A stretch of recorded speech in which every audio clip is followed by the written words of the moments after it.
టాపిక్‌లోకి వెళ్ళబోయే ముందు నా ఎక్స్‌పీరియన్స్ ఏంటి అనేది ఒకసారి షేర్ చేసుకుంటాను. మేబీ ఇది మీలో కొంతమందికైనా నా ఎక్స్‌పీరియన్స్ కానీ కొంతమందికైనా ఉపయోగపడుతదని నేను బిలీవ్ చేస్తున్నాను. ఎందుకు అంటే నాకు చిన్న ఏజ్‌లోనే కొన్ని రకాల సమస్యలుండేవి. ఓన్లీ వెయిట్ పరంగానే గాదు, హెల్త్ పరంగా గూడా కొన్ని రకాల సమస్యలుండేవి. అవేంటి అనేది నేను ఈరోజు మీకు క్లియర్‌గా తెలియజేస్తాను. టాపిక్‌లోకి వెళ్ళబోయే ముందు ఎందుకు నా ఎక్స్‌పీరియన్స్ షేర్ చేసుకుంటున్నాను అంటే ఈరోజు చెప్పుకోబోయే టాపిక్‌కి నా ఎక్స్‌పీరియన్స్‌కి కొంత మ్యాచ్ అవుతుందనమాట.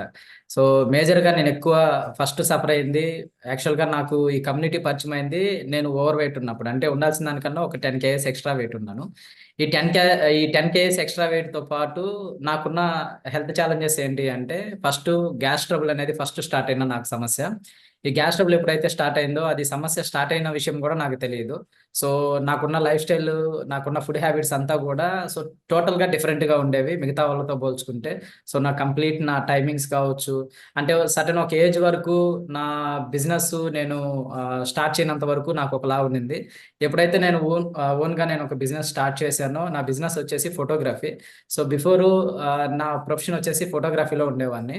ఫోటోగ్రఫీలో ఉన్నప్పుడు నా లైఫ్ స్టైల్ అంతా ఒక రకంగా జరిగింది. నాకెప్పుడైతే నా ప్రొఫెషన్‌లో ఉన్నప్పుడు ఒక యాక్సిడెంట్ అనేది మేజర్‌గా జరిగిందనమాట నాకు. ఆ యాక్సిడెంట్ తర్వాత ఎక్కువగా నేను రెస్ట్ తీసుకోవాల్సొచ్చింది. ఎక్కువగా మెడిసిన్స్ యూజ్ చేయాల్సొచ్చింది. ఆ మెడిసిన్స్ తీసుకున్నప్పుడు నాకు తెలియకుండానే ఎక్కువగా ఫుడ్ ఇంటేక్ అనేది ఎక్కువగా బాడీలోకి వెళ్ళేది. ఎన్ని సార్లు తిన్నా కూడా ఆకలి మళ్ళీ వేస్తూ ఉండేది. దానివల్ల ఏంటి అంటే ఎక్కువ తినడము, కూర్చొని వర్క్ చేసుకుంటూ ఉండడం వల్ల తక్కువ టైంలోనే నేను వెయిట్ అనేది ఇంక్రీజ్ అవుతూ వచ్చాను. సో, ఎప్పుడైతే వెయిట్ ఇంక్రీజ్ అయ్యానో, ఈ గ్యాస్ ట్రబుల్ స్టార్ట్ అయిన తర్వాత మోషన్ ప్రాబ్లము, డైజెషన్ ప్రాబ్లము, తర్వాత గురక సమస్య, ఏది తిన్నా గూడా అంత కంఫర్ట్‌గా ఉండేది గాదు. దాంతో పాటు నేను తినడం గూడా చాలా లేట్ నైట్ తినేవాడిని. మిడ్ నైట్ ఒక్కొక్కసారి 11, 10:30 ఆ టైంలో తినేవాడిని. మార్నింగ్ బ్రేక్‌ఫాస్ట్ గూడా చాలా లేట్ ఉండేది. ఇట్లా ఎప్పుడైతే నేను నా ఫుడ్ హ్యాబిట్స్ ఉన్నాయో, కొంచెం కొంచెం నా బాడీ ఇంకొంచెం ఎక్కువ డ్యామేజ్ అవుతూ వచ్చింది. ఇలా బాడీ డ్యామేజ్ అవుతున్నప్పుడు కనీసం నేను 1% కూడా నా బాడీని ఎప్పుడు నేను పట్టించుకోలేదు. ఎందుకంటే నాకు తెలీదు దాన్నెలా పట్టించుకోవాలి ఏంటి అని. దాంతో పాటు నాకు వర్క్ స్ట్రెస్ గూడా చాలా ఎక్కువుండేది. నేను డెలివరీ చేయాల్సిన ఆల్బమ్స్ అట్లా ఎక్కువుండడం వల్ల టోటల్‌గా నేను వర్క్ మీదే డిపెండ్ అయ్యి ఉండేవాడిననమాట. ఇలా ఎప్పుడైతే నా లైఫ్ స్టైల్ పూర్తిగా చేంజ్ అయిందో ఎక్కువగా నాకు పొట్ట ఎక్కువగా పెరిగిపోయేది. దానివల్ల ఏంటి అంటే కొంచెం బ్రీతింగ్ గూడా నాకు కొంచెం ఇష్యూ ఉండేది. నైట్ స్లీప్స్ కరెక్ట్‌గా ఉండేది గాదు. దాంతో పాటు డే అంతా గూడా అన్‌కంఫర్ట్‌గా ఉండేది. కంటిన్యూ‌గా కూర్చొనే ఉండడం వల్ల మేబీ అట్లా ఉండేదేమో అని అనుకునేవాడిని. బట్ నాకు ఓన్లీ వెయిట్ పెరగడము, ఈ సమస్యలతో పాటు నాకు స్కిన్ కూడా ఎక్కువగా డ్యామేజ్ అవుతూ వచ్చింది. సో, చిన్నప్పటి నుంచి గూడా కొంచెం లైట్‌గా బ్లాక్‌గా ఉండేవాడిని. స్కిన్ గూడా కొంచెం డ్యామేజ్డ్‌గానే ఉండేది. బట్ ఎప్పుడైతే నేను ఇంకా వెయిట్ పెరగడము, ఈ సమస్యలు గ్యాస్ ట్రబుల్, డైజెషన్ ప్రాబ్లమ్ ఎప్పుడైతే స్టార్ట్ అయిందో, ఇంకా నా స్కిన్ అనేది ఇంకా ఓవర్‌గా డ్యామేజ్ అవ్వడం స్టార్ట్ అయింది. ఎక్కువ పింపుల్స్ రావడము, స్కిన్ అంతా గూడా ఆయిల్‌గా ఉండడము. సో, ఎన్ని సార్లు ఫేస్ వాష్ చేసినా గూడా అలాగే ఉండేది. అంతా ఆయిల్ స్కిన్ లాగే ఉండేది. బట్ ఎప్పుడైతే ఈ న్యూట్రిషన్ నాకు పరిచయమైందో మా కోచ్ ద్వారా, వితిన్ 3 మంత్స్‌లో నాకున్న ఆహారపు అలవాట్లు, అప్పుడున్న ఆహారపు అలవాట్లు కొంచెం కొంచెంగా నేను చేంజ్ చేసుకోవడం వల్ల, వితిన్ 3 మంత్స్‌లో నేను 10 కేజెస్ వెయిట్ లాస్ అయ్యాను. ఈ వెయిట్ లాస్‌తో పాటు నా బెస్ట్ రిజల్ట్స్ ఏంటి అంటే 10 కేజెస్ వెయిట్ లాస్ అయిన తర్వాత ఇప్పటిదాకా నేను అదే వెయిట్ నేను మెయింటైన్ చేసుకోగలుగుతున్నాను. నాకన్నిటికన్నా ఈ వెయిట్ లాస్ కన్నా గూడా నాకు హ్యాపీయెస్ట్ థింగ్ ఏంటి అంటే, నా స్కిన్ నేను చాలా బెటర్ చేసుకోగలిగా. ఈ 2 ఎక్స్‌పీరియన్స్ అయితే నేను ఇప్పటికి గూడా చాలా హ్యాపీగా ఉంటది నాకు ఆ ఫీలింగు. వెయిట్ మెయింటైన్ చేసుకోవడంతో పాటు స్కిన్ గూడా నేను అదే విధంగా నేను మెయింటైన్ చేసుకోగలుగుతున్నా. ఫోటోస్ పక్కన పెట్టేస్తే మీకు లైవ్‌లో నేను కనపడుతున్నాను. బిఫోరు ఎలా ఉన్నాను, నా బిఫోర్ ఫోటో ఎలా ఉందనేది మీకు అర్థమవుతుంది. ఆఫ్టర్ సంగతి పక్కన పెడితే ఆఫ్టర్ నేనే కనపడుతున్నాను. సో, ఇదే నేను నా హెల్త్, నా వెయిట్ అనేది నేను మెయింటైన్ చేసుకోగలుగుతున్నానంటే బికాస్ ఆఫ్ ద రీజను నాకున్న ఆహారపు అలవాట్లు ఇప్పుడు చేంజ్ చేసుకొని, మంచి న్యూట్రిషన్ యాడ్ చేసుకున్న తర్వాత ఏం తినాలి, ఎంత తినాలి అనేది నాకు అర్థమవ్వడం వల్ల, సింపుల్ ఆ 2 విషయాలు చేంజ్ చేసుకోవడం వల్ల ఇంత మంచి రిజల్ట్స్ నేను తీసుకోగలిగాను. Thanks to my coach, thanks to Marcus ఇంత మంచి న్యూట్రిషన్ పీపుల్‌కి పరిచయం చేసినందుకు. అయితే ఈరోజు మనం చెప్పుకోబోయే టాపిక్కు కామన్‌గానే అందరికీ ఈ ఛాలెంజ్ ఉంటుంది. బట్ ఎవరు కూడా దీన్ని పట్టించుకోరు. డైజెస్టివ్ డిజార్డర్స్ అనేవి మోస్ట్‌లీ ఇప్పుడుండే వాళ్ళకి 95% ఈ డైజెస్టివ్‌కి సంబంధించిన ప్రాబ్లంతో ఇబ్బంది పడుతూనే ఉన్నారు. ఈ ఇబ్బందులు అనేవి కొంతమందికి అర్థమవుతున్నాయి, కొంతమందికి అర్థం అవ్వట్లేదు. కొన్ని సిమ్టమ్స్ వాళ్ళకి తెలుస్తున్నాయి, తెలిసినా కూడా కొంతమంది పట్టించుకోవట్లేదు. ఇలా రెగ్యులర్ వాళ్ళ లైఫ్ స్టైల్లో అది జరిగిపోతూ ఉంది. అది ఎలా ఉంటాయి ఆ సిమ్టమ్స్? ఒకవేళ ఛాలెంజెస్ వస్తే దాన్ని ఎలా ఓవర్కమ్ చేయాలి? ఆ సిమ్టమ్స్ని బట్టి మనం ఎలా జాగ్రత్త పడాలి? ఇవన్నీ కూడా ఈరోజు చాలా విషయాలు ఈరోజు మనం టాపిక్లో తెలుసుకోబోతాం. అవి ఒకవేళ మీకు లేదా మీ ఫ్యామిలీ మెంబర్స్‌కి ఎవరికైనా ఇలాంటి ఇబ్బందులు పడుతున్నారు అంటే, కొంచెం మీరు అర్థం చేసుకొని, ఆ సమస్య నుంచి బయటకి రావడానికైతే ఏదైతే మనం చెయ్యాలో, దాని గురించైతే కొంచెం టైం పెట్టుకుంటే సరిపోతది. సో, సింపుల్‌గా మనం చేసుకోవాల్సింది ఆహారం అలవాట్లు మార్చుకుంటే, అది ఎలాంటి ఛాలెంజ్ నుంచైనా కూడా మనం బయటకి రావచ్చు. సో, ఈ పిక్చర్స్ చూస్తున్నారు గదా! ఇవి రెగ్యులర్‌గానే చిన్న ప్రాబ్లమే అనుకుంటారు. సో, కడుపులో కొంచెం మంటగా ఉండడము, లేపోతే కొంచెం ఎక్కువ బ్లోటింగ్ సెన్సేషన్ అంటే వామిటింగ్ ఎక్కువగా వస్తూ ఉన్నట్టు అనిపించడము, లేపోతే కొంచెం భారంగా అనిపించడము, ఓవర్ వెయిట్ ఏమి ఉండరు. బట్ బాడీ కొంచెం భారంగా అనిపిస్తుంటుంది. ఏం తినాలనిపించదు. ఇట్లా ఉంటుందనమాట. దాంతో పాటు ఎక్కువగా గ్యాస్ ప్రాబ్లమ్ ఉంటుంది. సో, ఇలాంటి చిన్న చిన్న సమస్యలు అనుకోని దాన్ని పెద్దగా పట్టించుకోరు. సో, ఇలాంటి కామన్ డిసీజెస్ గురించి, డైజెస్టివ్ డిజార్డర్స్ గురించి ఈరోజు మనం చెప్పుకోబోతున్నాం గదా! సో, మీకు వీలైతే మీకు అర్థమైతే కొన్ని పాయింట్స్ అయితే మీరు నోట్ చేసుకోండి. సో, అన్ని పాయింట్స్, అన్ని స్లైడ్స్ మీకు అర్థం కాకపోయినా మీకు ఎన్ని పాయింట్స్ అయితే అర్థమవుతాయో కనీసం ఒక స్లైడ్‌లో ఒక పాయింట్ లేదా 2 పాయింట్స్ అయినా మీకైతే 100% ఉపయోగపడతది, అర్థమవుతది గూడా. సో, ఆ పాయింట్స్ మీకు అర్థమైన పాయింట్స్ వరకు సింపుల్‌గా నోట్ చేసుకోండి. అది మీ ఫ్యామిలీ మెంబర్స్‌కి గూడా ఉపయోగపడేలాగా మీరే వాళ్ళని గైడ్ చేయండి. ఓకేనా? సో, అయితే మనకి డైజెస్టివ్ సిస్టమ్ అనేది టోటల్ మన బాడీలో one of the largest system అనమాట. ఎందుకు one of the largest system అంటున్నాము అంటే, దీనికన్నా మనకి పెద్దది లార్జెస్ట్ ఆర్గాన్ ఏంటి అంటే మన బాడీలో మన స్కిన్. స్కిన్ తర్వాత మనకేదైనా లార్జెస్ట్ సిస్టమ్ ఏదైనా ఉంది అంటే అది మనకి డైజెస్టివ్ సిస్టమ్.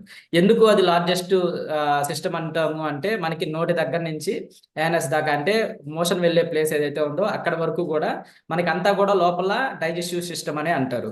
అయితే మనకి డైజెస్టివ్ సిస్టము కంప్లీట్‌గా దీన్ని చేసే ప్రాసెస్ ఎలా ఉంటది? దీని పని ఏంటి అసలా అంటే మనం ఏదైతే ఫుడ్ తీసుకుంటామో ప్రతిరోజు మనము డే డే టు డే లైఫ్‌లో మనం రెగ్యులర్‌గా తింటూ ఉంటాం గదా!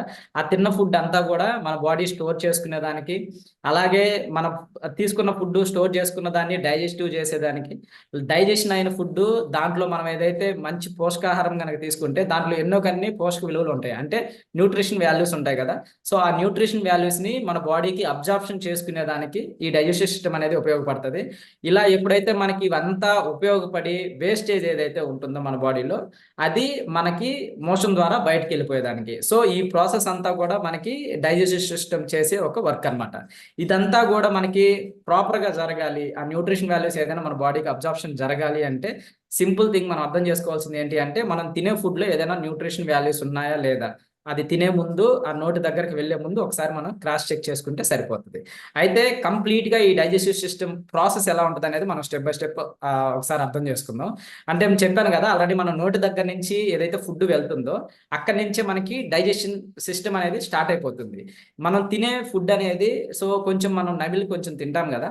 ఆ నోటి దగ్గరికి అది వెళ్ళిన తర్వాత మనకి లోపల ఉన్న లాలాజలం అంటే మనకున్న ఆహ్, లోపల కొంచెం తడి ఉంటుంది గదా! సో, ఆ లాలాజలం గాని లేకపోతే దాంతో పాటు కొన్ని, కొన్ని రకాల ఎంజైమ్స్ అనేవి రిలీజ్ అవుతాయి మనం ఫుడ్ తినేటప్పుడు. సో, ఆ ఫుడ్ తినేటప్పుడు మనకి నోటి దగ్గరే సగం డైజెస్టివ్ ప్రాసెస్ అనేది సగం జరిగిపోతది. సో, ఎప్పుడైతే అది మనకి సెకండ్ పాయింట్ ఏంటి అంటే, మనకది ఈసోఫాగస్ ద్వారా మనకి అంటే ఈ పేగు ఉంటుంది గదా! సో, ఈ పేగు లోపలికి వెళ్ళే లోపే అంటే అది గట్ లోపలికి వెళ్ళే లోపే ఒక 30, 40% అది ఆల్రెడీ ఫుడ్ కట్ డౌన్ అయిపోయి, తర్వాత కొంత అది డైజెషన్ అవ్వడం స్టార్ట్ అయిపోతుంది. సో, ఎప్పుడైతే అది గట్ లోపలికి వెళ్తుందో, అక్కడ మనకి గట్ అనేది అంటే పొట్ట మనకు కొన్ని గ్యాస్ అనేది రిలీజ్ చేస్తుంది. అంటే కొన్ని ఎంజైమ్స్ అనేవి రిలీజ్ అవుతాయి అక్కడ. ఎందుకు అంటే మనం తీసుకున్న ఫుడ్ అనేది డైజెషన్ అవ్వడం కోసము. సో, ఎప్పుడైతే అక్కడ మనకి డైజెషన్ అవుతుందో ఆ ఫుడ్ డైజెషన్ అయిన తర్వాత మళ్ళీ అది డైజెషన్ అయ్యేదానికి కొన్ని ఎంజైమ్స్ అనేది అంటే కొన్ని గ్యాసెస్ అనేది ప్రొడ్యూస్ చేస్తుంది. కొన్ని జ్యూసెస్ అనేది ప్రొడ్యూస్ చేస్తుందని చెప్పాను గదా! సో, ఆ జ్యూసెస్ ఎందుకు అంటే మనం తీసుకున్న ఫుడ్ రకరకాలుగా ఉంటుంది. కొంత హార్డ్‌గా ఉంటుంది. కొంత లిక్విడ్ రూపంలో ఉంటుంది. అది మనం ఏ ఫుడ్ తీసుకున్నా గూడా అది మన బాడీలో ఒక భాగం అయిపోతుంది. దీన్ని బాగా మనం అర్థం చేసుకుంటే ఎలాంటి ఫుడ్ అయినా గూడా మన బాడీలో అది కలిసిపోతుంది అంటే అది కంప్లీట్‌గా అది పూర్తిగా డైజెషన్ అవ్వాలి. డైజెషన్ అయిన ఫుడ్‌లో ఉన్న న్యూట్రిషన్ వాల్యూస్ మన బాడీకి అబ్జార్ప్షన్ జరగాలి. సో ఈ ప్రాసెస్ ఎప్పుడైతే జరుగుతుందో అది అయిపోయిన తర్వాత మనకి నెక్స్ట్ పాయింట్ ఏంటి అంటే ఆ ఫుడ్ డైజెషన్ అయిన తర్వాత మనకి అది ప్రేగుల లోపలికి వెళ్తుంది. ఆ ప్రేగుల లోపలికి వెళ్ళిన తర్వాత అది పెద్ద ప్రేగులు ఎప్పుడైతే వెళ్తుందో, అది ఎంటర్ అవుతుందో, అక్కడున్న వేస్టేజ్ అంతా కూడా మనకి చిన్న ప్రేగుల ద్వారా ఎప్పుడైతే అది బయటకు వచ్చేసేటప్పుడు మనకి దాంట్లో ఉన్న న్యూట్రిషన్ వాల్యూస్ అనేది బాడీ అబ్జార్ప్షన్ జరుపుకున్న తర్వాత మనకి అది మలం రూపంలో అది బయటకు వచ్చేస్తుంది అనమాట. ఇది కంప్లీట్ గా డైజెస్టివ్ సిస్టమ్ అనేది. సో దీంట్లో ఒకవేళ మనకి ఏదైనా ప్రాబ్లమ్స్ వస్తున్నాయి, లేకపోతే ఒక ఛాలెంజెస్ ఏదైనా ఒకటి స్టార్ట్ అవుతున్నాయి అంటే దీనికి కొన్ని రకాల రీజన్స్ ఉంటాయి. ఆ రీజన్స్ మనం అర్థం చేసుకోవాలి. దాంట్లో ఫస్ట్ది వచ్చేసి ఏంటి అంటే బాగా మనం అర్థం చేసుకోవాల్సింది, సో న్యూట్రిషన్ డెఫిషియన్సీ ఉంటుంది. సో మనకి డైజెస్టివ్ ప్రాబ్లమ్స్ వస్తున్నాయి అంటే ఫస్ట్ మనం అర్థం చేసుకోవాల్సింది న్యూట్రిషన్ డెఫిషియన్సీ ఉంటుంది. తర్వాత సెకండ్ది ఏంటి అంటే మనకి స్ట్రెస్ రిలేటెడ్ ప్రాబ్లం ఉంటుందన్నమాట. ఎక్కువ స్ట్రెస్ రిలేటెడ్ ప్రాబ్లం ఎవరికి ఉంటుందో వాళ్ళకి డైజెస్టివ్ ప్రాబ్లం అయితే ఖచ్చితంగా ఉండే అవకాశం ఎక్కువ ఉంటుందన్నమాట. దాంతోపాటు మన ఆర్గాన్స్ అనేవి ఒక్కొక్కసారి బాగా టైర్డ్ అయిపోతాయి. అంటే అవి చేయాల్సిన వర్క్ చేసేదానికి అంత బాడీ సహకరించదు అనమాట. అంటే ఆర్గాన్స్ అంత సహకరించవు. సో ఈ 3 రీజన్స్ మనకి డైజెస్టివ్ ప్రాబ్లమ్స్ రావడం కోసము కొన్ని ఈ మేజర్ ఇంపాక్ట్ ఇవి చూపిస్తాయి అనమాట. దాంతోపాటు పూర్ చ్యూయింగ్, అంటే మనము ఫుడ్ నములుతాం కదా, ఈ ఫుడ్ నమిలే దాంట్లో చాలా మంది తొందరగా హడావిడిగా తినేస్తారు. ఇప్పుడున్న ఫాస్ట్ కల్చర్లో చాలా మంది తినేదానికి కూడా టైం లేనట్టు తొందరగా తినేయడము, గబగబా మింగేసేయడము, వాటర్ తాగేసేయడము, సో హడావిడి లైఫ్ స్టైల్లో ఉండడం వల్ల సో ఎప్పుడైతే మనం సరిగా తినకుండా ఫుడ్ లోపలికి పంపించేస్తామో సో దానికి డైజెషన్ ప్రాబ్లం అనేది అక్కడే స్టార్ట్ అవుతుంది. యాక్చువల్గా నేను ఇందాక చెప్పాను కదా, కొంచెం నమిలి బాగా నిదానంగా తింటున్నప్పుడు ఏంటి అంటే మనకి సగము మనకి డైజెషన్ మనకి నోటి ద్వారానే అది గట్టు లోపలికి వెళ్ళే లోపే జరగాలి, ఒక 30-40%. బట్ అది మనం అలా తినకుండా గబగబా తినేసినప్పుడు ఏం జరుగుతుంది అంటే అది వెంటనే గట్టు లోపలికి వెళ్తుంది. అక్కడ అది దాని వర్క్ అనేది చాలా హెవీ అయిపోతుంది అది డైజెషన్ అవ్వాలి అంటే. దాని తర్వాత మనకి నెక్స్ట్ ఏంటి అంటే లో హెచ్సిఎల్, అంటే మనకి ఏదైతే గ్యాస్ ప్రొడ్యూస్ అవ్వాలో ఆ గ్యాస్ అనేది ప్రొడక్షన్, సో మనం కొంత లిమిటెడ్ వరకు ఆ ఫుడ్ డైజెషన్ అయ్యేదానికి గ్యాస్ ప్రొడ్యూషన్ జరుగుతూ ఉంటుంది. సో ఈ గ్యాస్ అయితే ఎప్పుడైతే ప్రొడక్షన్ ఎక్కువగా జరగడమో లేకపోతే జరగకుండా ఆగిపోవడమో కొంచెం జరుగుతూ ఉందనుకోండి, అప్పుడు కూడా మనకి డైజెషన్ ప్రాబ్లమ్స్ వచ్చేదానికి అవకాశం ఉంటుంది. తర్వాత లో ఎంజైమ్స్, మనకి ప్యాంక్రియాసిస్ గ్రంథి ఏదైతే ఉందో అది మనం తీసుకున్న ఫుడ్ని కార్బోహైడ్రేట్స్ని అది డైజెషన్ చేసేదానికి అది ఉపయోగపడుతుంది అనమాట. సో మనం ఎక్కువ సార్లు ఎక్కువ రైస్ ఐటమ్స్, కార్బోహైడ్రేట్ ఐటమ్స్ ఎక్కువ కనుక తింటూ ఉన్నాం అనుకోండి, అది ఆ ఎంజైమ్స్ ని రిలీజ్ చేసి ఎప్పుడైతే అవి టైడ్ అయిపోతాయో సో అది దాని తర్వాత దాని ప్రొడక్షన్ కూడా కొంచెంగా అది తగ్గిపోవడం వల్ల మనకి అక్కడ డైజెస్టివ్ ప్రాబ్లం వచ్చేదానికి అవకాశం ఉంటుంది. అలాగే లో బైల్, అంటే మనకి బైల్ జ్యూసెస్ అనేవి రిలీజ్ అవుతాయి. అంటే మనకి గట్టు దగ్గర డైజెషన్ అయిన ఫుడ్ సో ఇంకా అది మనకి పెద్ద ప్రేగుల్లోపు వెళ్ళే లోపు అక్కడ మళ్ళీ ఇంకేదైనా పార్టికల్స్ ఏదైనా మిగిలి ఉంటే డైజెషన్ అయ్యేదానికి సో ఈ బైల్ జ్యూసెస్ ఎప్పుడైతే ప్రొడ్యూస్ అవుతాయో అక్కడ మిగతా ఫుడ్ అంతా కూడా పూర్తిగా డైజెషన్ అవుతుంది. సో అది కూడా దాని ప్రొడక్షన్ అనేది అంతగా జరగలేదు అనుకోండి సరిగా, అప్పుడు కూడా మనకి ఈ డైజెస్టివ్ ప్రాబ్లం అనేది వచ్చేదానికి అవకాశం ఉంటుంది. దాని తర్వాత ఎక్కువగా లేట్ గా డైజెషన్ అవుతాయి కొన్ని రకాల ఫుడ్స్. అలా లేట్ గా డైజెషన్ అయ్యే ఫుడ్స్ వల్ల కూడా మనకి డైజెషన్ ప్రాబ్లం వచ్చే అవకాశం ఉంటుంది. దాని తర్వాత మన బాడీలో బ్యాక్టీరియా అనేది ఎక్కువగా, బ్యాడ్ బ్యాక్టీరియా గ్రోత్ అనేది ఎక్కువగా ఉంటుందన్నమాట. సపోజ్ మనకి సరిగా మన బాడీకి కావాల్సిన ఫుడ్ తీసుకున్నప్పుడు ఏంటి అంటే సో అన్కంఫర్ట్ గా బాడీ స్టమక్ లో ఉంది అంటే అక్కడ బ్యాడ్ బ్యాక్టీరియా పెరగడం స్టార్ట్ అవుతున్నప్పుడు సో అది ఎప్పుడైతే ఓవర్ గ్రోత్ అవుతుందో మనకి అప్పుడు కూడా డైజెస్టివ్ ప్రాబ్లం వచ్చేదానికి సో మేజర్ గా అవకాశం ఉంటుంది అనమాట. అయితే ఈ డైజెస్టివ్ ప్రాబ్లమ్స్ ఎట్లా ఉంటాయి అంటే దీని సిమ్టమ్స్ ఎలా ఉంటాయి అంటే సో ఫస్ట్ బ్లీడింగ్ ఉంటుంది, అంటే మోషన్ కి వెళ్ళేటప్పుడు వాళ్ళకి బ్లీడింగ్ ఉంటుంది. దాంతో పాటు బ్లోటింగ్ ఉంటుంది అనమాట. సో స్టమక్ అంతా కూడా డిస్టర్బెన్స్ గా ఉంటుంది. కాన్స్టిపేషన్, మోషన్ ప్రాబ్లం ఉంటుంది. సో అలాగే డయేరియా, అలాగే హార్ట్ బర్నింగ్, టోటల్ బాడీ అంతా కూడా సో ఆ బర్నింగ్ అనేది సెన్సేషన్ ఉంటుంది. సో వాళ్ళకి తెలియకుండానే కొంతమంది మోషన్కి వెళ్ళిపోతారు. దాని తర్వాత మూడ్ స్వింగ్స్ అనేవి చాలా డిఫరెంట్ గా ఉంటాయి. తర్వాత మనకి గొంతు దగ్గర అంతా కూడా చాలా పెయిన్, చాలా మంటగా ఉంటుంది. ఆ బెల్లీ ఫ్యాట్ గొంతు దగ్గర, నడుము దగ్గర కానీ ఇదంతా కూడా. దాని తర్వాత ఎక్కువ స్వెల్లింగ్ ప్రాబ్లమ్స్ వస్తూ ఉంటాయి అనమాట. అంటే ఎక్కువ నీరు జారడం అంటారు కదా, సో అట్లా ఉంటుంది. తర్వాత వెంటనే వెయిట్ గెయిన్ అయిపోవడమో లేకపోతే వెయిట్ లాస్ అయిపోవడమో జరుగుతూ ఉంటుంది. సో ఇవి డైజెస్టివ్ కి సంబంధించిన ప్రాబ్లమ్స్ అనమాట. దీని సిమ్టమ్స్ ఇట్లా ఉంటాయి. ఈ సిమ్టమ్స్ లో ఏదో ఒకటి మనకి అర్థమవుతున్నప్పుడు మనం వీటిని ఖచ్చితంగా మనం అర్థం చేసుకోవాలి. అలాగే మోస్ట్ డైజెస్టివ్ సిస్టమ్ ప్రాబ్లమ్స్ అనేవి, డిసీజెస్ అనేవి ఎట్లా ఉంటాయి, ఇది ఎక్కువగా పెరిగిపోతున్నప్పుడు ఈ సమస్య అనేది సో మనకి ఎలాంటి ప్రాబ్లమ్స్ ఉంటాయి అంటే కిడ్నీకి సంబంధించిన కిడ్నీ స్టోన్స్ అనేవి ఫామ్ అవుతాయి కదా. సో చాలా మంది ఏమనుకుంటారంటే రకరకాల ఫుడ్ లేకపోతే ఇది ఇలా తింటేనే ఇట్లా వస్తాయేమో స్టోన్స్ అని అని ఏదో అపోహలో ఉంటారు. సో ఈ డైజెస్టివ్ ప్రాబ్లమ్స్ అనేది ఎక్కువ రోజుల నుంచి ఉన్నా కూడా మనకి కిడ్నీలో స్టోన్స్ అనేవి ఫామ్ అవడము, లేకపోతే ఐబిఎస్ ప్రాబ్లం అంటే ఇరిటబుల్ బౌల్ సిండ్రోమ్, అంటే దీని గురించి నేను కంప్లీట్ గా మళ్ళీ నెక్స్ట్ స్లైడ్స్ లో చెప్తాను. సో ఇవన్నీ కూడా మనకి డైజెస్టివ్ ప్రాబ్లమ్స్ లో వచ్చాయి అనమాట. అంటే 24 గంటల కడుపులో నొప్పి అంటారు. దాంతోపాటు కాన్స్టిపేషన్ ప్రాబ్లం అంటే రెగ్యులర్ గా ఎక్కువ మోషన్ కి సంబంధించిన ప్రాబ్లము, అలాగే అల్సర్స్, గ్యాస్ రిలేటెడ్ ప్రాబ్లమ్స్, ఇవన్నీ కూడా ఈ డైజెస్టివ్ ప్రాబ్లమ్స్ లో మేజర్ గా ఎక్కువ సమస్యస్, ఎక్కువ డిసీజెస్ ఇవి పెరిగే కొద్ది ఇవి ఎక్కువ అయిపోతా ఉంటాయి అనమాట. ఓకేనా. దాని తర్వాత యాసిడ్ రిఫ్లెక్షన్ అనేది చాలా మందికి చాలా ఎక్కువగా ఇబ్బంది పెడుతూ ఉంటుంది. ఇది ఎందుకు జరుగుతుంది అంటే జనరల్ గా మనం తీసుకున్న ఫుడ్ ఏదైతే ఉందో ఆ ఫుడ్ డైజెషన్ అయ్యేదానికి మనకి గ్యాస్ అనేది రిలీజ్ అవుతుందని చెప్పాను కదా. సో ఈ గ్యాస్ రిలీజ్ అయ్యేది మనకి అది రిఫ్లెక్ట్ అవుతూ ఉంటుంది. అంటే ఈసోఫాగస్ అంటే మనకి ఈ ఫుడ్ మొత్తము ట్రాక్ ఉంటుంది కదా, ఈ పేగు ఉంటుంది కదా, దీంట్లోకి అది మనకి ఆ గ్యాస్ అనేది రిఫ్లెక్ట్ అవుతూ ఉంటుంది. యాక్చువల్గా అది వెనక్కి రాకూడదు, ఓన్లీ అక్కడ మాత్రమే ఉండాలి, అది అక్కడ మాత్రమే డైజెషన్ చేయాలి. బట్ అది ఎప్పుడైతే రిఫ్లెక్ట్ అవుతుందో ఆ ట్రాక్ కూడా మొత్తం ఇబ్బంది పడుతూ ఉంటుంది అనమాట. ఇలా జరగడం వల్ల మనకి కంప్లీట్ గా ఆ మంట అనేది ఫామ్ అవడము, కడుపులో డిస్టర్బెన్సెస్ అనేది ఉండేది జరుగుతుంది ఖచ్చితంగా. సో ఇలా ఎప్పుడైతే యాసిడ్ రిఫ్లెక్షన్ అనేది జరుగుతుందో ఈ పిక్చర్స్ చూస్తే మనకు అర్థమవుతుంది. యాక్చువల్ గా మనకి అది బయటికి రావడానికి రీజన్ ఏంటి అంటే, సో మనకి ఇక్కడ స్పించర్ అనేది ఒకటి ఉంది. ఇక్కడ మీరు బాగా గమనిస్తే అక్కడ ఆ మజిల్ అనేది క్లోజ్ చేసేస్తుంది అనమాట. ఆ మజిల్ అనేది యాక్చువల్గా అది క్లోజ్ అవ్వలేదు అనుకోండి, నేను స్టార్టింగ్ లో చెప్పాను 3 రీజన్స్ అని. మన ఆర్గాన్స్ ఎప్పుడైతే టైడ్ అయిపోతాయో, దానికి చేయాల్సిన పని కన్నా కూడా ఓవర్ గా హెవీగా వర్క్ చేసి ఎప్పుడైతే అవి టైడ్ అయిపోతాయో వాటి పర్ఫార్మెన్స్ అంత సరిగా చేయలేదు అనుకోండి. బట్ అది క్లోజ్ అవ్వాల్సిన టైంలో ఆ మజిల్ అనేది అది క్లోజ్ అవ్వలేదు అనుకోండి, ఆ స్పించర్ అనేది. సో ఆ ఫుడ్ అనేది రైట్ సైడ్ పిక్చర్ లో చూస్తే అక్కడ ఓపెన్ లో ఉంది. ఎప్పుడైతే అక్కడ ఓపెన్ లో ఉంటుందో అక్కడ డైజెషన్ అయ్యేదానికి ప్రొడ్యూస్ అయిన గ్యాస్ అది మనం ఏదో ఒక సిచ్యువేషన్ లో ఉన్నప్పుడు అది రిఫ్లెక్ట్ అవుతుంది. రిఫ్లెక్ట్ అయినప్పుడు మనకి ఆ ట్రాక్ అంతా కూడా బాగా బర్నింగ్ సెన్సేషన్ ఉండడము, సో చాలా డిస్టర్బెన్సెస్ అనేవి జరగడం అనేది జరుగుతూ ఉంటుంది అనమాట. సో ఇది మనకి అది జరగాలి, అది క్లోజ్ అవ్వాలి అంటే సో మన బాడీ అనేది అన్ని రకాలుగా కూడా మనం అలా మెయింటెనెన్స్ అనేది మనం ఖచ్చితంగా చేయాలి. అది కొంచెం హెల్దీగా మనం ఉంచుకోవాలన్నమాట. ఇది స్టార్టింగ్ లో ఎలా ఉంటుంది అంటే మనకి రిఫ్లెక్షన్ సంబంధించిన ప్రాబ్లము. సో స్టార్టింగ్ లో వీక్లీ వన్స్ ఒకసారి ఉంటుంది. సో దాన్ని ఆ వీక్లీ వన్స్ ఒకసారి ఉన్నప్పుడు పెద్దగా ఎవరో గమనించరు. సో రెగ్యులర్ ప్రాబ్లమ్ ఏలే అనుకుంటారు. సో రెగ్యులర్ గా వాళ్ళ లైఫ్ స్టైల్లో వాళ్ళు ఉండిపోతారు. అది కొద్ది రోజుల తర్వాత అది time to time, day by day అది ఇంకొంచెం ఎక్కువ అయిపోతా ఉంటుంది అనమాట. ఇలా ఎప్పుడైతే ఎక్కువ అయిపోతా ఉంటుందో అక్కడి నుంచి హెవీ ప్రాబ్లం అనేది స్టార్ట్ అవుతుంది. హార్ట్ బర్నింగ్ కావచ్చు, ఆ ట్రాక్ మొత్తం కూడా ఎక్కువగా ఇబ్బంది పడుతూ ఉండడం కావచ్చు, ఇదంతా కూడా మనకి జరుగుతూ ఉంటుంది. దాని తర్వాత అకేషనల్ గా చాలా మంది డిఫరెంట్ ఫుడ్స్ ని ట్రై చేస్తూ ఉంటారు. డిఫరెంట్ ఫుడ్స్ ని ట్రై చేసినప్పుడు కూడా ఆ టైంలో కూడా ఈ యాసిడ్ రిఫ్లెక్షన్ అనేది జరుగుతుంది. అన్కంఫర్ట్ గా ఉండేదానికి అవకాశం అయితే చాలా ఎక్కువ ఉంది.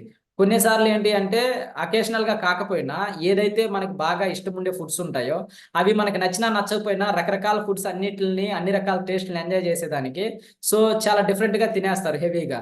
సో దానివల్ల కూడా మనకి ఈ గ్యాస్ అనేది రిఫ్లెక్షన్ జరిగి మనకి ఆ సమస్య అనేది ఎక్కువగా ఆ హార్ట్ బర్నింగ్, ఆ ఇంటెస్టైన్ అంతా కూడా మనకి డిస్టర్బెన్స్ ఉండేదానికి ఎక్కువ అవకాశం ఉంటుంది. సో దీంతో పాటుగా మనకి ఈ ఇబ్బంది అనేది ఉండడానికి ఇంకా రీజన్స్ ఏంటి అంటే మనకి ఒబేసిటీ అనేది కూడా మనకి డైజెస్టివ్ ప్రాబ్లం ఉండేదానికి మనకి మేజర్ రీజన్ ఒకటి. దాని తర్వాత చాలా మందికి స్మోకింగ్ అలవాటు ఉంటుంది. ఆ స్మోకింగ్ అలవాటు ఉండే వాళ్ళకి కూడా ఖచ్చితంగా డైజెషన్ ప్రాబ్లం ఉండే అవకాశాలు చాలా ఎక్కువ ఉన్నాయి. దాని తర్వాత ఎక్కువగా బయట ఫుడ్స్ కి ఎక్కువ తింటూ ఉంటారు. ఫుడ్ లవర్స్ ఉంటారు అనమాట. అంటే అన్నెసెసరీగా తినేస్తూ ఉంటారు. సో దాని తర్వాత మెడిటేషన్స్ మీద ఎక్కువ డిపెండ్ అవుతూ ఉంటారు. నీడ్ ఉన్నా లేకపోయినా ఎక్కువ మెడిటేషన్స్ మీద డిపెండ్ అవుతూ ఉంటారు. అంటే ఒక చిన్న భయం అనేది క్రియేట్ అయ్యి ఉంటుంది బాడీలో, ఏదైనా జరిగిపోతుందేమో అనే భయంతో చిన్న బాడీ డిస్టర్బెన్స్ ఉన్నా కూడా సో మెడిటేషన్ తీసుకుంటారు. అంటే డాక్టర్ని కన్సల్ట్ అవ్వకుండానే మెడిటేషన్ తీసుకుంటారు అనమాట. సో ఇలాంటివన్నీ కూడా మనకి డైజెషన్ ప్రాబ్లంకి ఒక రీజన్. అయితే వీటిని లైఫ్ స్టైల్ చేంజెస్ చేసుకుంటూ వాటిని కొంచెం మినిమైజ్ చేసుకోవాలి అంటే మనం చేయాల్సింది ఏంటి, ఆ హీట్ బర్నింగ్ లోపల ఆ మంట అదంతా తగ్గించుకునే దానికి మనం చేయాల్సింది ఏంటి అంటే ఫస్ట్ స్మోకింగ్ అలవాటు ఎవరైనా ఉండే వాళ్ళు ఉంటే ఆ స్మోకింగ్ అనేది ఆఫ్ చేయాలి. దాని తర్వాత ఆ డ్రెస్సింగ్ అనేది ఉంటుంది కదా, మరీ టైట్ డ్రెస్సెస్ కాకుండా కొంచెం లూజ్ గా ఉండే డ్రెస్సెస్ మనం వేసుకోవడానికి ట్రై చేయాలి. అలాగే వెయిట్ మెయింటెనెన్స్ అనేది చాలా చాలా ఇంపార్టెంట్. ఓవర్ వెయిట్ ఉండకూడదు, అండర్ వెయిట్ లో ఉండకూడదు, ఐడియల్ వెయిట్ అనేది మెయింటైన్ చేసుకోవాలి. దాని తర్వాత జంక్ ఫుడ్స్ ని కొంచెంగా అవాయిడ్ చేస్తూ రావాలి. మంచి మన బాడీకి ఏదైతే కరెక్ట్గా సరిపోతుందో, డిస్టర్బెన్స్ లేకుండా ఉంటుందో అటువంటి ఫుడ్ని మనం సిమిలర్గా కొంచెం కొంచెంగా మన బాడీకి మనం అలవాటు చేసుకోవాలి. దాని తర్వాత ఈ ప్రాబ్లం ఎప్పుడైతే మనకు ఉంటుందో దానికి కొంచెం ఒకవేళ రిలీఫ్ అవ్వాలనుకోండి, మనం పనుకునే టైంలో సో ఇక్కడ ఈ రైట్ సైడ్ పిక్చర్లో పోస్ట్ ఉంది కదా, సో పనుకునే పొజిషన్ అలా ఉండేలాగా చూసుకోవాలి. అంటే కొంచెం మెడ తల కొంచెం హైట్లో ఉండేటట్టు, బాడీ కొంచెం డౌన్లో ఉండేటట్టు. అంటే ఈ ప్రాబ్లం ఉండే వాళ్ళకి మాత్రం ఇలా పనుకునేదానికి ట్రై చేయండి. ఎందుకంటే మనకి ఒకవేళ నిద్ర టైంలో కానీ అట్లా ఒకవేళ గ్యాస్ బయటకు రావాలనుకోండి, ఎప్పుడైతే అట్లా గ్యాస్ బయటకు వచ్చేస్తుందో కొంచెం బాడీ రిలీఫ్ అవుతుంది. ఒకవేళ అట్లా మనకి ఆ పొజిషన్ కనుక లేదు అనుకోండి, అది మొత్తం గొంతులోకి వచ్చేయడము. ఇంతకుముందు నాకు ఇలాంటి ప్రాబ్లం ఉండేది. నేను ఇంతకుముందు తల కింద అసలు ఏం పెట్టుకునేవాడిని కాదు. సో దానివల్ల ఏంటి అంటే నాకు నైట్ లేట్గా తినే ఫుడ్ అనేది, సో పనుకున్నప్పుడు నైట్ మిడ్ నైట్ 12:30, 1 ఆ టైంలో ఆ ఫుడ్ అంతా కూడా వెనక్కి వచ్చేసేది గొంతులోకి. ఇంకా ఆ నైట్ అంతా కూడా మాక్సిమం నాకు నిద్ర ఉండేది కాదు. ఎందుకంటే ఆ మసాలా అదంతా కూడా ఇంకా ముక్కల్లో, నోట్లో అదంతా కూడా డిస్టర్బెన్స్ చాలా ఇబ్బందిగా ఉండేది. సో ఇలా ఎప్పుడైతే మనం చేస్తామో ఆ సమస్య నుంచి కొంచెం మనం బయటకు వచ్చేదానికి అవకాశం అనేది ఉంటుంది. ఈ డైజెస్టివ్ ప్రాబ్లం అనేది ఎప్పుడైతే మేజర్గా ఎక్కువ అయిపోతూ ఉంటుందో దీంట్లో 2 రకాల ఛాలెంజెస్ మనకైతే స్టార్ట్ అవుతాయి అనమాట. సో ఈ 2 రకాల ఛాలెంజెస్ ఏంటి అంటే ఫస్ట్ ఐబిడి ఒకటి, ఐబిఎస్ ఒకటి. ఈ ఐబిడి ఏంటి అంటే ఇన్ఫ్లమేటరీ బౌల్ డిసీజ్ అనమాట. ఇది దీని గురించి, అలాగే ఐబిఎస్ అంటే ఇరిటబుల్ బౌల్ సిండ్రోమ్. ఈ రెండింటి గురించి కంప్లీట్ గా మనకు అర్థం అవ్వాలి. ఇవి రెండు సేమ్ కాదు, ఇవి రెండు డిఫరెంట్ ప్రాబ్లమ్స్.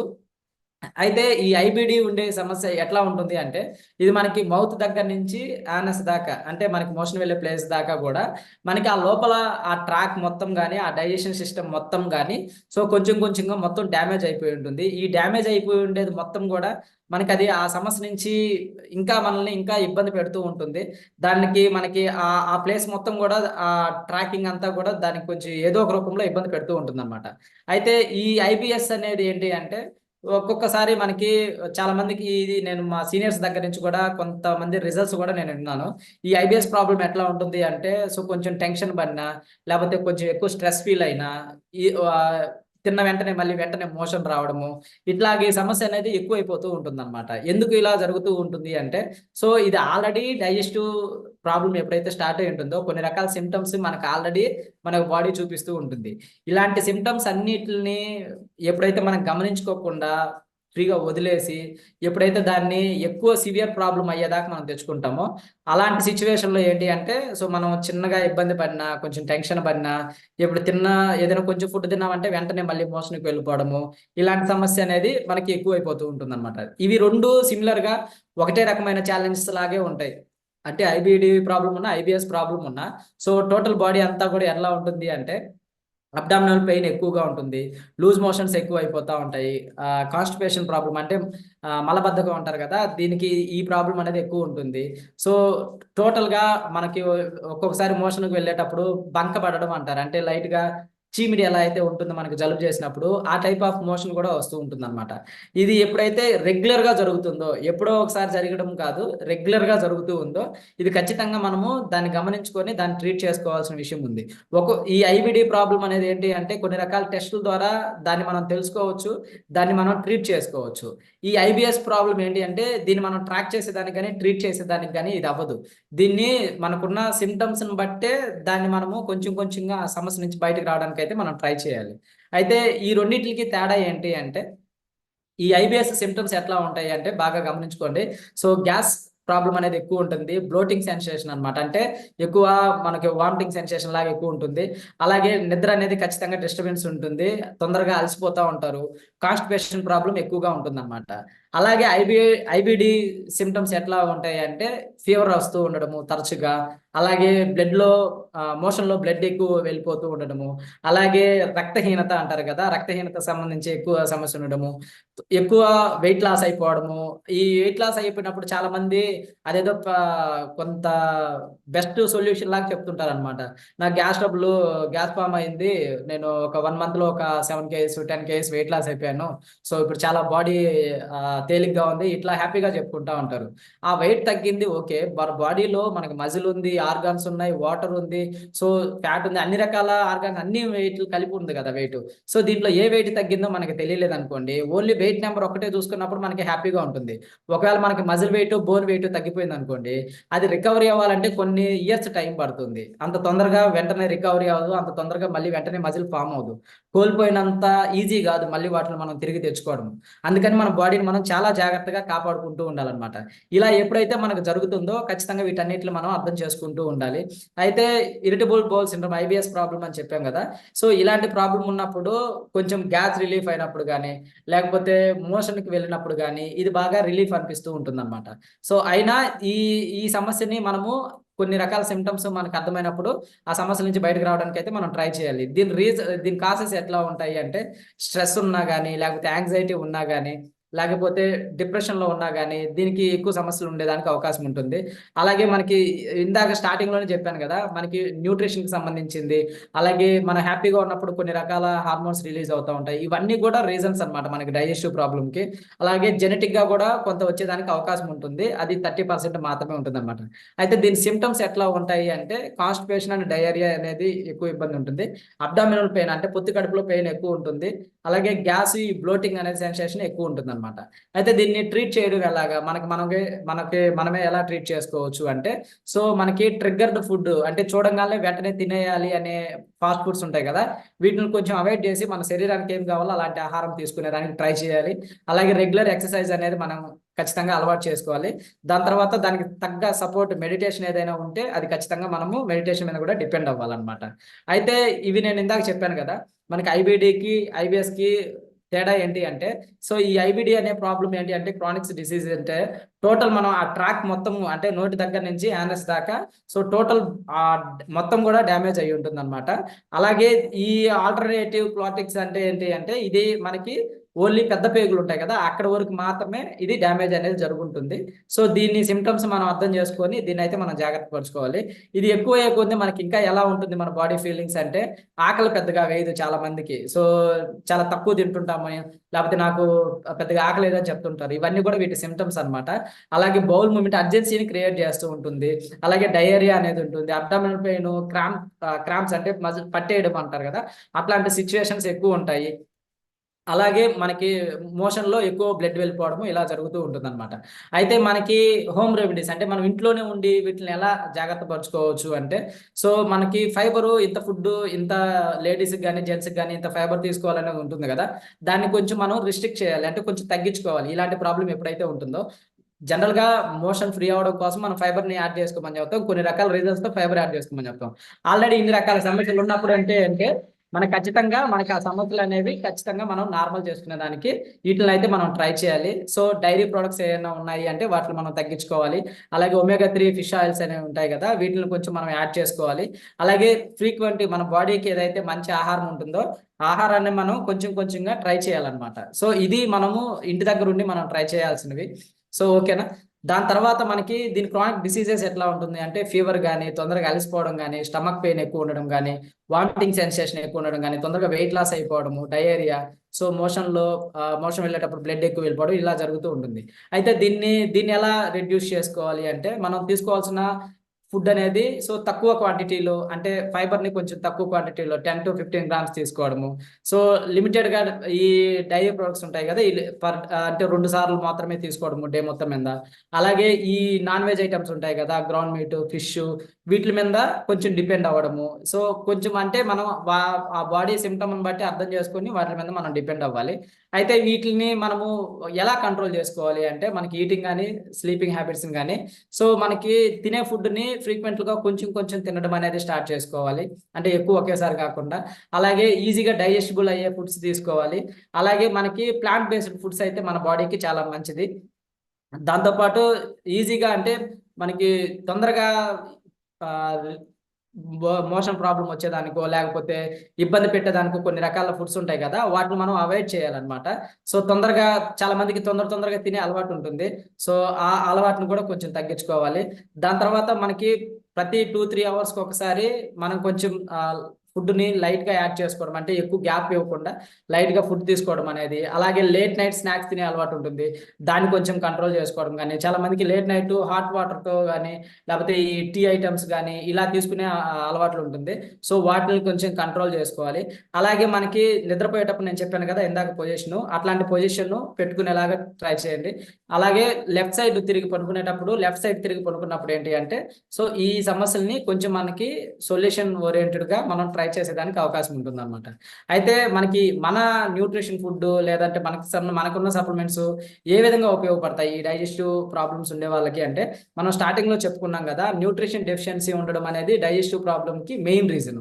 ఈ న్యూట్రిషన్ డెఫిషియన్సీని మనము రీఫిల్ చేసుకునే దానికంటే సో కొంచెం కొంచెంగా ఆ సమస్య నుంచి బయటకు రావడం కోసము మనకి న్యూట్రిషన్ అనేది రెగ్యులర్గా ఆల్రెడీ చాలా మందికి దీని రిజల్ట్స్ అర్థమయ్యే ఉంటుంది ఇప్పటికే. సో ఇది మనకు కావాల్సిన బాడీలో కావాల్సిన విటమిన్స్, మినరల్స్, కార్బోహైడ్రేట్, ప్రోటీన్ ఎప్పుడైతే అన్ని సమపాలనలో అందాలో అవి కరెక్ట్గా అందినప్పుడు మన బాడీ కండిషన్ కూడా చాలా కంఫర్ట్గా చాలా హెల్దీగా ఉండేదానికి సో మనకి ఫుడ్ అనేది ఉపయోగపడుతుంది. దాని తర్వాత ప్రోటీన్ పౌడరు. సో నేను చెప్పాను కదా, ఆ గ్యాస్ రిఫ్లెక్షన్ అయ్యేదానికి ఆ మజిల్ ఎప్పుడైతే వీక్ అవుతుందో, టైడ్ అయిపోతుందో ఆ గ్యాస్ రిఫ్లెక్షన్ అనేది ఎక్కువ జరుగుతూ ఉంది. బట్ మనకి ఎప్పుడైతే పర్సనలైజ్డ్ ప్రోటీన్ పౌడర్ మన బాడీని సో ఎప్పుడైతే రీప్లేస్ చేసుకుంటూ ఉంటామో అది రెగ్యులర్గా మనకి ఆ మజిల్ ఫామ్ అవుతూ ఉంటుంది. సో ఆ సమస్య అనేది మ్యాక్సిమం ఫ్యూచర్లో కూడా రాకుండా ఉండడానికి ఎక్కువగా అవకాశం ఉంటుంది అనమాట. అలాగే మనకి షేక్ మేట్ కూడా దీంట్లో మనకి ప్రోటీన్ కంటెంట్, అలాగే కాల్షియము, మెగ్నీషియం ఇవి కూడా ఉంటాయి కాబట్టి సో మన బాడీకి రెగ్యులర్గా ఇవి అందినప్పుడు మనకి ఆ సమస్యని రాకుండా చూసుకునే దానికి కూడా బాగా ఉపయోగపడుతుంది. అలాగే అఫ్రెష్ ఎనర్జీ డ్రింక్. ఈ అఫ్రెష్ ఎనర్జీ డ్రింక్ ఏంటి అంటే టోటల్ మన బాడీ ఆ ట్రాక్ అంతా ఉంటుంది కదా, ఆ ట్రాక్ మొత్తం కూడా ఎప్పుడైతే క్లీన్ చేస్తుందో ఆ ట్రాక్ క్లీన్గా ఉన్నప్పుడు మనం తీసుకున్న ఫుడ్ అనేది మంచిగా డైజెషన్ అయ్యి మంచిగా మన బాడీకి అబ్జార్ప్షన్ జరుగుతుంది. అలా అబ్జార్ప్షన్ జరిగినప్పుడు మనకు ఆ డైజెస్టివ్ ప్రాబ్లమ్స్ రాకుండా ఉండేదానికి ఎక్కువగా అవకాశం ఉంటుంది అనమాట. దాని తర్వాత మనకున్నది సెల్ యాక్టివేటర్ సప్లిమెంట్. ఈ సెల్ యాక్టివేటర్ సప్లిమెంట్ అంటే ఏంటంటే మన బాడీలో కొన్ని కోట్ల కణాలు పుడుతూ చనిపోతూ ఉంటాయి. సో ప్రతి పుట్టే బేబీ సెల్కి అంతా కూడా ఈ సెల్ యాక్టివేటర్ అనే సప్లిమెంట్ వాటిని హెల్దీగా యాక్టివ్గా ఉంచడానికి మంచిగా ఉపయోగపడుతుంది, సపోర్ట్ చేస్తుంది. అలాగే దీంట్లో ఆల్ఫా లిపోలిక్ యాసిడ్ అనే ఒక ఎంజైమ్ ఉంటుంది దీంట్లో. అలాగే యాంటీ ఆక్సిడెంట్స్ కూడా రిచ్గా ఉంటాయి కాబట్టి మనకి ఈ ఫుడ్ అనేది డైజెషన్ అయ్యేదానికి కావచ్చు, అలాగే సెల్స్ అన్ని యాక్టివ్గా ఉండేదానికి కావచ్చు, మంచిగా ఈ సెల్ యాక్టివేటర్ అనేది సపోర్ట్ చేస్తుంది అనమాట. దాని తర్వాత సింప్లీ ప్రోబయోటిక్. సో ఇది ఒక సాచెట్లో మనకి ఒక 2 కోట్ల గుడ్ బ్యాక్టీరియా ఉంటుందన్నమాట. సో 2 బిలియన్ గుడ్ బ్యాక్టీరియా ఎప్పుడైతే మన బాడీకి అందుతుందో మన గట్టికి, ఈ గుడ్ బ్యాక్టీరియా అందినప్పుడు మన డైజెస్టివ్ సిస్టమ్ అనేది చాలా కంఫర్ట్గా ఉంటుంది. నేను ఇందాక చెప్పినట్టు మనకి ఆ బ్లోటింగ్ సెన్సేషను, ఆ బ్యాడ్ బ్యాక్టీరియా ఎప్పుడైతే పెరిగిపోతూ ఉంటుందో మనకి ఆ డిస్కంఫర్ట్నెస్, ఆ డైజెస్టివ్ ప్రాబ్లం అనేది వచ్చేదానికి అవకాశం ఉందని చెప్పాను కదా. సో ఈ గుడ్ బ్యాక్టీరియా ఏంటి అంటే సో మనకి ఆ యాసిడ్ దగ్గర నుంచి వీటన్నిటి నుంచి కూడా దాటుకొని వెళ్ళి ఒక 70% డైరెక్ట్గా మనకి ఆ గుడ్ బ్యాక్టీరియా గట్టి దగ్గరికి, ఆ విల్లై దగ్గరికి చేరేదానికి ఈ అవకాశం ఉంటుంది. దానివల్ల మనకి ఆ సమస్యలు రాకుండా ఉండేదానికి, ఒకవేళ ఉన్నా కూడా ఆ సమస్య నుంచి బయటకు వచ్చేదానికి ఉపయోగపడుతుంది అనమాట. అండ్ అలాగే అలో కాన్సన్ట్రేట్ లేదా అలో ప్లస్ ఈ సప్లిమెంట్ ఏంటి అంటే ఆ ట్రాక్ మొత్తం మనకి ఒక స్మూత్ లేయర్ అనేది ఉంటుంది. ఈ స్మూత్ లేయర్ మొత్తం కూడా ఆ లేయర్ని మంచిగా ఫామ్ చేసేదానికి, లేయర్ మీద మళ్ళీ ఇంకొక లేయర్ ఫామ్ అయ్యేదానికి ఈ అలో కాన్సన్ట్రేట్ కానీ అలో ప్లస్ సప్లిమెంట్ అనేది మనకు మంచిగా ఉపయోగపడుతుంది. ఆ ట్రాక్ ఎప్పుడైతే క్లీన్గా స్మూత్గా ఉంటుందో సో మనం తీసుకున్న ఫుడ్ మంచిగా డైజెషన్, అబ్జార్ప్షన్ మనకి నీట్గా జరుగుతుంది. అలా జరిగినప్పుడు మన బాడీ అనేది కండిషనల్గా ఉంటుంది, అన్కండిషనల్గా వెళ్ళదు. ఓకేనా. అండ్ నెక్స్ట్ అలాగే మనకి ఫైబర్ కాంప్లెక్స్ అనే సప్లిమెంట్. ఈ ఫైబర్ కాంప్లెక్స్ ఏంటి అంటే మనకి బ్యాడ్ బ్యాక్టీరియా అలాగే గుడ్ బ్యాక్టీరియా చెప్పుకున్నాం కదా, ఈ గుడ్ బ్యాక్టీరియాకి మంచి భోజనం లాగా ఇది మనకు ఉపయోగపడుతుంది. సాల్యుబుల్, ఇన్సాల్యుబుల్, దీంట్లో 2 రకాల ఫైబర్ ఉంటుంది అనమాట. ఒకటేంటి అంటే మనకి గుడ్ బ్యాక్టీరియాకి మంచి ఫుడ్ లాగా ఉపయోగపడుతుంది. అలాగే మనం తీసుకున్న ఫుడ్ మనకి మోషన్ ఫ్రీ అవ్వాలన్నా, ట్రాక్ మొత్తం క్లీన్ చేయాలన్నా కూడా ఇది మంచిగా ఉపయోగపడుతుంది. అలాగే హంగర్ని సాటిస్ఫై అయ్యేదానికి కూడా, అంటే ఆ ఫుడ్ అనేది మనం తీసుకున్నప్పుడు ఫైబర్ కాంప్లెక్స్ మనకి మన బాడీలో ఎలా ఉపయోగపడుతుంది అంటే మనం తీసుకున్న ఫుడ్ కొంచెం అది బల్జ్ అయిన తర్వాత మనకి ఆ హంగర్ని సాటిస్ఫై చేసి అన్నెసెసరీగా తినకుండా ఉండేదానికి కూడా ఈ ఫైబర్ కాంప్లెక్స్ అనేది మనకు ఉపయోగపడుతుంది. So thank you so much ఇంత మంచి ఆపర్చునిటీ నాకు ఇచ్చినందుకు. సో దీంట్లో కొన్ని పాయింట్స్ అయినా మీకు అర్థమయ్యాయి అనుకుంటున్నా, ఖచ్చితంగా మీకు ఉపయోగపడుతుంది అని అనుకుంటున్నా, మీకు మీ ఫ్యామిలీ మెంబర్స్కి. Thank you so much. So back to Suvatsala madam.